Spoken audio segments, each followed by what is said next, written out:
اللهم صل وسلم وبارك على سيدنا محمد وعلى اله وصحبه اجمعين. يا رب تكونوا كلكم بخير. عاملين ايه؟ وحشتوني جدا من الفيديو بتاع امبارح للنهارده. هو الفيديو بتاع امبارح ما كانش امبارح، كان بتاع اول يوم العيد. ده النهارده كده تالت يوم العيد، فحطيت لكم كده طريقه الكيك اللي قلت لكم عليها الفيديو اللي فات. ما رضيتش احطها لكم الفيديو اللي فات عشان ما تطولش الفيديو، فهنعملها كده مع بعض النهارده. سهله جدا وسريعه جدا ومش مكلفه خالص يعني. وكلها في الخلاط، يعني هي حلاوتها ان انتي في ثواني هتكوني مخلصاها. اول حاجه كده قبل ما اشتغل شغلت الفرن على درجه حراره 170 او 180 على حسب فرنك وعلى حسب انتي هتسوي الكيك في ايه، وهقول لكم دلوقتي ازاي. حضرت كده معايا المكونات، كل حاجه هنحطها في الخلاط. هبدأ كده هحط حبايتين بيض، وهحط عليهم اتنين اللي هو الباكت بتاع الفانيليا، وهحط كوباية من السكر اللي انا اشتغلت بيه سكر التموين العادي خالص. وسكر التموين ما بيغيرش اي حاجه في طعم الكيك، بس بيغمقها حاجه بسيطه. فانت لو من الناس اللي بيفرق معاها لون الكيك، فاطحني السكر الاول، يعني لما بيطحن لونه بيفتح فمش بيأثر على لون الكيك. تمام. بس انا اشتغلت بيه عادي، يعني هو مش مؤثر خالص يعني، خصوصا ان انا ما سويتش الكيكه في التيفال. لما بتسوي الكيك في حاجه غامقه برضو بيغمقها. بياخد يعني مش بيغمقها من لون الصينية نفسه. يعني درجة حرارة التسوية بتختلف من صينية لصينية، فبتاخد في التيفال وقت أطول، فبتغمق في الفرن. تمام. نرجع بقى تاني كده للطريقة. زي ما قلت لكم، حبايتين بيض ونزلت عليهم ب2 باكت فانيليا وكوباية من السكر، وبدأت ان انا اضربهم في الخلاط، ونزلت عليهم بكوباية مية.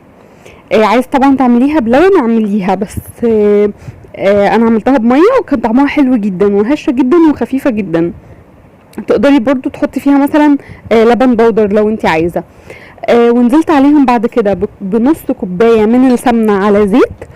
وبعد كده بدات انزل تقريبا المقطع ده اتلخبط مع حاجه. المهم ان انا بدات انزل بكوبايه ونص من الدقيق، وضربتهم في الخلاط. لما انزل الدقيق بقى مش هضرب جامد، يعني اللي هو يا دوب بس بمجرد ما الدقيق يختفي معايا يعني هبدأ خلاص ان انا اوقف ضرب فيها علشان ما اخرجش الهواء اللي فيها. يعني لما بتحطي الدقيق بتشغلي الخلاط على اقل سرعة، وما بتضربيش كتير.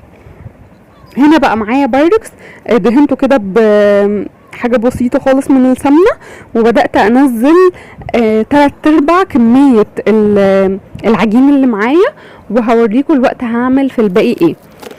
زي ما قلت لكم، انا فتحت الفرن على درجة حرارة 170 علشان انا مسويه في بايركس. البايركس شوية بياخد وقت في الفرن، فبهدي النار عليه شوية علشان ما تغمقش معايا، وعلشان اضمن ان هي خدت سوا صح من جوه، يعني ما تبقاش نيه.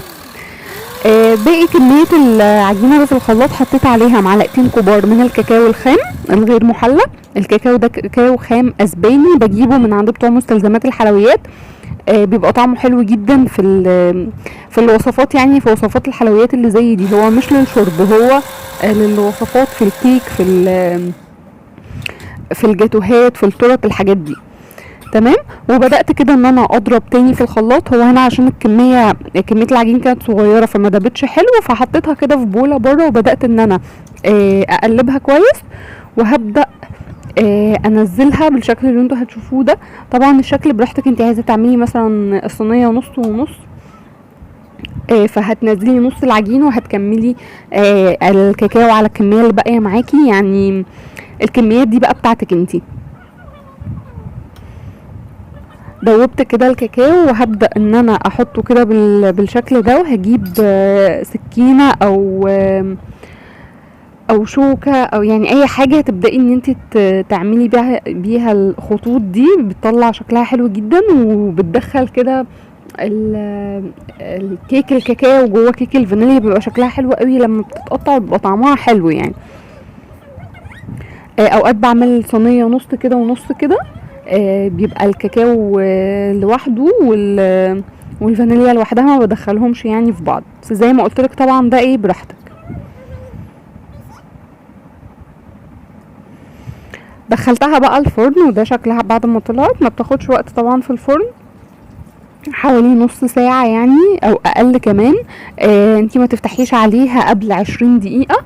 ولو هتعمليه في بايركس خلي بالك ان لازم تحطي حاجة تحت البايركس، ما تطلعيهوش كده وهو سخن تحطيه على الرخامة على طول، لان لو الرخامة ساقعة او عليها مثلا نقطة مية او حاجة فلا قدر الله ممكن البايركس يفرقع منك. طبعا لو جنبك اطفال او حاجة تخلي بالك قوي من الحاجات دي يعني. ده كده بقى شكل الكيك زي ما قلت لكم. ده كده عملته اول يوم العيد، يعني فطرت بيه اول يوم العيد. و هنا بقى احنا النهارده تالت يوم. هقول لكم بقى احنا عملنا الغدا ازاي. برضو طبعا لحمه بس بطريقه مختلفه شويه وحلوه قوي. تقدري تقدميها مع رز، وتقدري تقدميها مع عيش. حله كده على النار، نزلت فيها بكميه من الزيت ومكعبين من الزبده، وهبدا انزل اللحمه تاخد صدمه وتتشوح. زي ما قلت لكم انا بحب اشوح اللحمه على درجه حراره عاليه علشان اقفل المسام بتاعتها وما تبداش ان هي تنزل السوائل اللي فيها وتفضل طريه يعني معايا. نزلت كده باللحمه مع ورقتين 3 من ورق اللوري، وهبدا انزل عليها فلفل اسود و7 بهارات. التوابل دي طبعا زي ما قلت لكم بتاعتكم.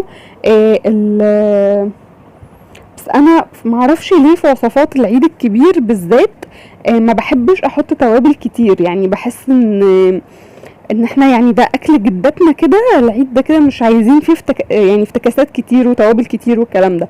حطيت استكفيت خالص ب7 بهارات وبالفلفل الاسود. تقدري تزودي كباب صيني، تقدري هنا تحطي قرفه هتبقى حلوه برضو مع الوصفه دي. تقدري تحطي بهارات اللي هي بهارات المشاوي، الحاجات باكت البهارات اللي بيبقى جاهز في السوبر ماركت ده. اللحمه كده خدت صدمه معايا. كنت مجهزه كميه من البصل مقطعاهم. بمجرد بقى ما اللحمه خدت الصدمه وبدات تشرب ميتها، وبدا يعني مش عايزه ميه في الحله، انا عايزه يعني ابص كده الاقي الماده الدهنيه اللي كانت في الحله والماده الدهنيه اللي نازله من اللحمه، لان اللحمه عندي فيها شويه نسبه دهن، فطبعا الدهون دي بتنزل يعني. نزلت عليها بقى كميه نزلت معلقه كده من الثوم المفروم، وهبدا انزل عليها كميه البصل اللي معايا. وبمجرد ما انزل البصل هوطي النار خالص بقى، يعني هبدا اسوي اللحمه على السوائل اللي هتنزل منها وعلى الميه اللي هتنزل من الخضار. ودي اطرى حته لحمه ممكن تاكليها في حياتك، لما تبقى مستويه كده على نار هاديه وعلى السوائل بتاعتها، ما نبقاش مزودين لها ميه كتير. هستنى كده لما البصل يبدا يدبل معايا ولونه كده يعني يبدأ يتغير يبقى شفاف شوية، وهبدأ انزل برضو كمية من الفلفل الاخضر اللي انا مقطعاه. لو عندك فلفل الوان برضو بيبقى حلو في الوصفة دي، نزليه عادي. طبعا الخضار ده بتاعك، ممكن كمان تزودي مشروم، يعني نوعية الخضار براحتك. ممكن تحطي جزر، يعني انا هقولك انا عملتها ازاي، هوريكي انا عملتها ازاي. وحته الخضار دي بتاعتك انتي بقى، يعني ممكن تزودي فيها حاجات كتير. انا ما رضيتش احط جزر لان انا هستعمل جزر في حاجه تانية هوريكوا يعني. طبعا احنا يعني طول الوقت بنراقب اللحمه علشان ما تنشفش معانا. انا موطيه النار خالص زي ما قلت لكم، ومعتمده على كميه الخضار، كميه الميه بتنزل من الخضار. بس في جنبي ميه سخنه، بمجرد ما هلاقي اللحمه هتبدا تنشف هزود شويه من الميه السخنه. ما حطيتش يعني، كانت حوالي ربع كوبايه او تلت كوبايه بس اللي انا حطيتها في اللحمه يعني النهارده، وكانت حلوه جدا. هنا بقى خلاص لما كانت بدأت تدخل في السوا معايا برضو طماطمايه متقطعه مكعبات، نزلتها وبدأت ان انا اظبط التوابل بتاعتي. زودت شويه من الفلفل الاسود عشان طبعا كميه الخضار اللي انا حطاها، وزودت كمان بدأت هنا بقى يعني املحها، حطيت الملح، ما كنتش حطيت ملح خالص في الاول علشان طبعا ما يأخرش السوا، وزودت المية وخلاص بقى. يعني ايه يعني، هي كده خلصت في الاواخر يعني. في حلة تانية كده هبدأ ان انا اعمل الرز بقى بتاع النهاردة ده طريقة مختلفة وحلوة جدا، بتنفع بقى يعني، هتنفع معاكي في المصايف والرحلات، وبتبقى حلوة كمان في الحر يعني. طبعا في الحر ما بنبقاش قادرين ان احنا نعمل خضار ومسبك طول الوقت، وطبعا معانا اطفال محتاجين ان هم يتغذوا ويدخل جسمهم الخضار، يعني ما ينفعش ان احنا نقطع كده الخضار مرة واحدة. حلة على النار، حطيت فيها شوية من الزيت، ونزلت ببصلاية صغيرة متقطعة مكعبات، وهبدأ انزل معاها الخضار اللي معايا. بمجرد ما البصلايه بس تدبل، انا مش عايزاها تاخد لون، لان انا مش عايزه يعني مش عايزه الرز يبقى غامق زي الرز بتاع الصياديه. محضره معايا بسله وجزر مكعبات، وهبدأ انزلهم. قبل بس ما انزلهم هحط حاجه بسيطه خالص من الثوم المفروم. انتي يعني عايزه تستغني عنها مفيش مشكله، بس انا بحب يعني بحب التست بتاع الثوم مع البسله. فهي حاجه بسيطه خالص، طعمه مش يعني طعمه ما بيبقاش باين ان فيه توم في الرز، بس بيفرق في الطعم، بيخلي طعمه احلى. نزلت كده بقى معايا الخضار، وهبدأ كده اسيبه لحد ما يدبل. وبعدين هبدأ معايا ان انا اتبله. حطيت ملح وفلفل اسود، وحطيت مكعب من المرقة. لو مش بتستعملي المرقة طبعا تستغني عنها، بس لو بتستعمليها نراعي كمية الملح اللي هنحطها، لان طبعا المرقة بيبقى فيها الملح بتاعها، عشان بس الرز ما يحدقش منك ويبقى ما يتاكلش. لو هتحطي مرقة او هتسقي بالشوربة، تراعي ان الحاجات دي فيها توابلها. بعد كده بقى معايا الرز المصري بتاعنا عادي مغسول ومتصفي، هبدأ انزله واديله تقليبة كده، وهبدأ ان انا انزل عليه المية السخنة واسويه التسوية العادية خالص بتاعة الرز. الرز ده كده انا ساعات بعمله مثلا في المصايف او في الايام اللي انا مستعجلة فيها، بس بزود عليه شرايح من الفراخ الفيليه. بقطعها طبعا واتبلها واديها تشويحه الاول، وبعدين انزل عليها بالخضار، واكمل بقى باقي الخطوات عادي جدا.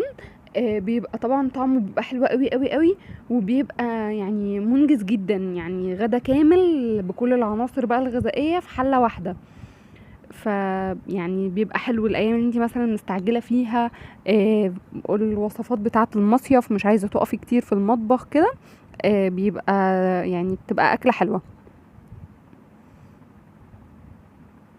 تقدري كمان تعمليها مع اللحمة المفرومة مثلا، او تقدري تعمليه لوحده كده مع المشاوي. يعني ممكن مثلا لو انتي طالعة مصيف او حاجة، تاخدي الحاجة معاكي مثلا متبلة وعلى الشوي على طول، وتبدأي تحطي الرز ده كده جنبها. بمجرد ما الحاجة مثلا تدخل الفرن وتستوي، هيكون الرز برضو معاكي خلص، ويعني هتبقى كده الأكلة تمام. بس هنا زي ما قلت لكم كده، حطيت عليه الميه السخنه، وهبدا ان انا اسويه سوى الرز العادي خالص. بمجرد ما يتشرب ميته هقلبه كده وهدي النار عليه، و على ما الرز يخلص هتكون خلاص اللحمه استوت معايا.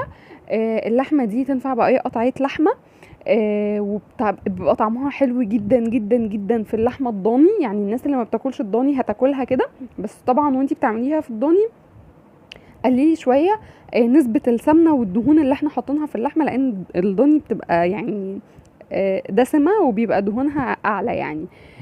ده شكلها كده. طبعا تقدري تقدميها مع عيش وبطاطس محمره وطحينه، طعمها حلو جدا جدا جدا. جربي كمان تضيفي فيها فحمايه، هتودي الطعم في حته تانية خالص.